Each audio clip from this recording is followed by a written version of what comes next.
আজ আমি যেই বিষয় নিয়ে আপনার সাথে কথা বলতে চাই সেটা হচ্ছে গিয়ে গলার স্বর পরিবর্তন হওয়া। আসসালামু আলাইকুম, আমি প্রফেসর ডক্টর কাজী আতিকুজ্জামান, নাক কান গলা ও হেড নেক সার্জারি বিশেষজ্ঞ সার্জন। আমি আছি অধ্যাপক ও বিভাগীয় প্রধান নাক কান গলা বিভাগ, Bangladesh medical college and hospital ধানমন্ডিতে। এবং আমাকে যোগাযোগ করতে পারেন বাংলাদেশ ইএনটি হাসপাতাল লিমিটেড, ধানমন্ডি সোভানবাগ এবং ইবনে সিনা ডায়াগনোস্টিক সেন্টার লালবাগে।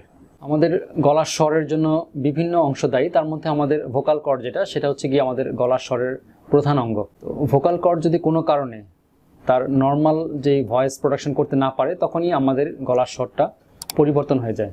বিভিন্ন কারণে হতে পারে, তার মধ্যে কিছু আছে ইনফেক্টিভ কজ আমরা বলি, যেমন ইনফেকশন হওয়া, সেটা ল্যারিনজাইটিস হতে পারে, অথবা ভয়েস ওভার ইউজের কারণে হতে পারে। যারা যেমন টিচার, যারা গান, যারা ভয়েস ইউজ বেশি করেন, রাস্তার পাশে যারা ভ্যান্ডর থাকে, তাদের গলার স্বর পরিবর্তন হতে পারে। এবং আরেকটা জিনিস আমরা সবচেয়ে বেশি যেটা পাই সেটা হচ্ছে মাদ্রাসা যারা পড়ালেখা করে, তাদেরকে অনেক উচ্চ স্বরে মাদ্রাসায় পড়তে হয়, এবং এই বাচ্চারা প্রায়ই আমাদের কাছে গলার স্বর পরিবর্তন নিয়ে আমাদের কাছে আসেন।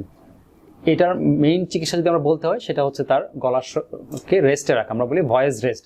মিনিমাম 1 থেকে 2 সপ্তাহ ভয়েস রেস্ট নিতে হবে, এবং তার এই পড়ার যেই পদ্ধতিটাকে পরিবর্তন করতে হবে, অথবা যিনি কথা বলছেন তার সেই কথা বলার ধরনটাকে চেঞ্জ করতে হবে। প্রয়োজনে স্পিচ থেরাপি তার লাগতে পারে। তবে কারো গলার স্বর পরিবর্তন যদি 1 থেকে 1.5 মাস বা তার বেশি হয়ে যায়, তাহলে অবশ্যই আপনাকে নাক কান গলার ডাক্তার দেখাতে হবে।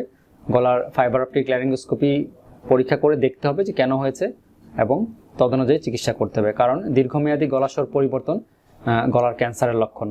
তো আপনাকে এই জিনিসটা অবশ্যই দ্রুত একজন চিকিৎসকের শরণাপন্ন হতে হবে।